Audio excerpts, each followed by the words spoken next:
В этом видео я расскажу тебе все про сильные и точные удары. Покажу, как бить надо и как бить не надо. Ты узнаешь все про разбег, замах и про самый главный секрет сильного удара, без которого ничего не получится. Я разделил это видео на 8 шагов для того, чтобы максимально подробно рассказать, как же бить точно и сильно. Также я дам вам несколько советов, которые лично помогли мне и точно помогут вам. Поехали!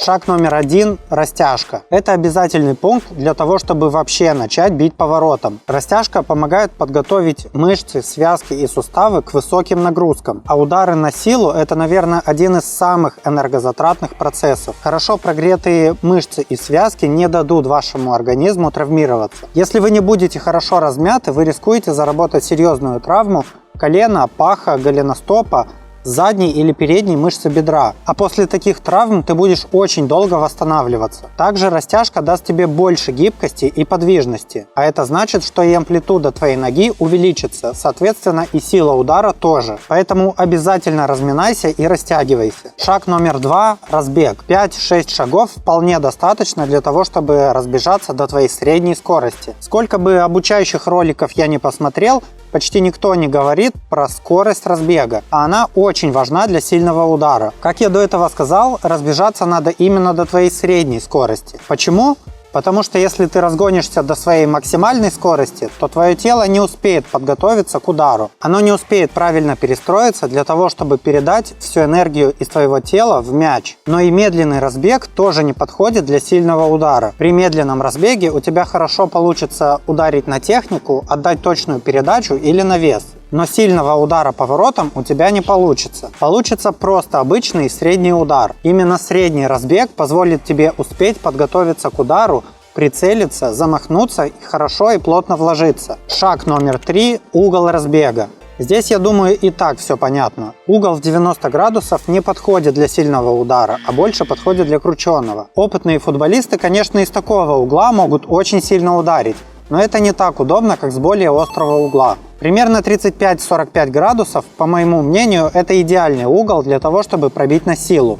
Важно, чтобы корпус был направлен в ту сторону, в какую вы хотите бить. Если вы хотите ударить в дальний угол, то угол разбега должен быть примерно 45 градусов, а если в ближний, то примерно 35 градусов. Шаг номер 4 – замах. Когда вы видите какие-нибудь страшные пушки, то вы, наверное, замечали, что у него просто гигантский замах. И это неудивительно, потому что именно в замахе накапливается вся ваша энергия. Обратите, какое большое расстояние проходит ваша стопа от начала замаха до момента удара. Начальную точку замаха можно сравнить с натягиванием тетивы в луке. Чем сильнее вы натянете, тем больше энергии накопится. Также большой замах дает время для ускорения вашей стопы. Если у вас будет 20 см на замах, то ваша стопа не успеет набрать максимальную скорость. Отличный пример, который подтверждает мои слова, это кнут. Когда вы ударяете кнутом, вся энергия из вашей рукояти переходит в кончик. И если у вас длинный кнут, то благодаря этому расстоянию энергия ускорения растет экспоненциально. То есть все время увеличивается и доходит до своего пика. И в момент пика удара кончик преодолевает скорость звука. Кстати, именно из-за этого и слышен этот хлопок.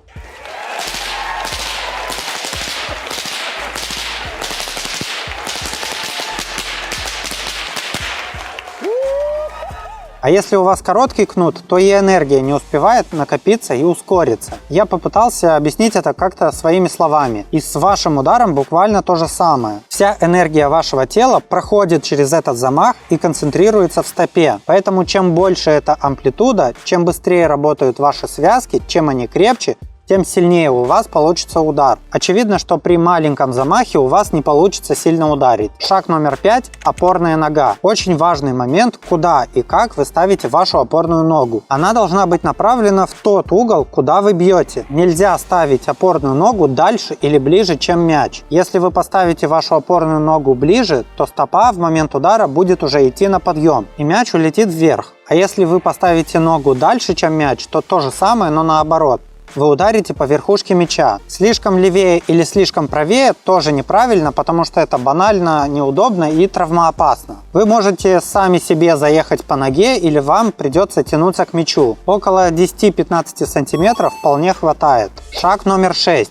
Место контакта бутсы и мяча. Итак, вот мы и дошли до момента удара. Это буквально самый важный шаг для того, чтобы ударить максимально сильно и плотно. Какой частью стопы бить? Тут нет никаких секретов. Немного левее подъема удобно большинству игроков, поэтому и вам могу тоже так посоветовать. Можно, конечно, и центром подъема, но я почти никого не видел, кто бьет так постоянно, а так просто для разнообразия. В какую часть мяча надо бить? Вы должны целиться немного ниже центра мяча или же в самый центр, если хотите сильно прижать мяч, чтобы он не поднимался высоко. Если ударить гораздо выше центра, то мяч уже вообще не поднимется и сильного удара не получится. Но если ударить очень ниже центра, то удар получится очень сильным, но мяч улетит очень высоко. Бить левее или правее центра мяча можно, если в этом есть смысл. Например, если ударить немного правее центра мяча, то удар может быть сильным и при этом немного вращаться. Штрафные удары Деклана Райса, наверное, идеальный пример. Это не просто удары на технику. Здесь очень мощный и сильный удар, на который можно смотреть вечно. Но здесь главное не переборщить. Слишком правее от центра мяча не подходит, потому что сильно упадет сила удара. Что касается удара левее центра мяча, то это уже опасно и мало кто может грамотно использовать такой удар. Наверное, только Роберто Карлос. Поэтому целимся чуть ниже центра мяча, можно иногда чуть правее. Шаг номер 7. Главный секрет сильного удара. А сейчас я расскажу вам самое главное для того, чтобы вы могли бить страшной пушкой. В каждом вашем ударе должны исполняться 3 шага одновременно, а именно: первый – резкий замах, второй – идеальный контакт бутсы с идеальным контактом мяча, третий – правильная амплитуда ноги от начала замаха до конца удара. После удара не пытайтесь остановить резко ногу якобы для наклбола. Пусть стопа еще немного продолжит свой путь вперед туда, куда вы прицелились. Я часто слышал, что для наклбола надо останавливать ногу после удара. Но если честно, я с этим не согласен. И это лично мое мнение, которое может не совпадать с вашим. У меня часто получаются наклболы даже тогда, когда я не останавливаю стопу. Поэтому тут кому как удобнее. Поэтому если хоть один из этих 3 шагов не будет соблюдаться, то сильного удара у вас не получится. Особенно это будет заметно, если вы будете бить не по статичному мячу. Если мяч катится, то соблюсти все эти 3 шага одновременно очень сложно. Рассчитать правильные движения за доли секунд и идеально точно попасть по мячу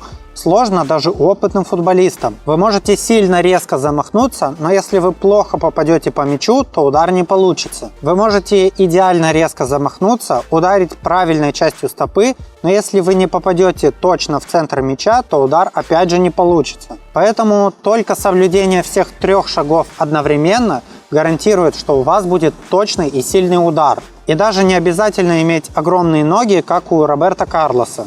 Да, если у вас большие и сильные мышцы, то и сила удара у вас, скорее всего, будет больше. Но все равно в первую очередь важна техника. Шаг 8. Советы. Также я хочу дать вам несколько советов, которые лично помогли мне и точно помогут вам. Могу с полной уверенностью вам порекомендовать тренировки с утяжелителями. Они нагрузят ваши мышцы, связки и суставы дополнительной нагрузкой. Прыжки, рывки и удары с утяжелителями очень сильно прокачают силовую составляющую вашего удара. Проведите ударную серию в утяжелителях, а потом без них. Вам будет казаться, что ваши ноги очень легкие и быстрые. И через несколько таких тренировок сила вашего удара точно вырастет. Второй совет – это, конечно же, практика. Только практикуясь регулярно, вы сможете в чем-то прогрессировать.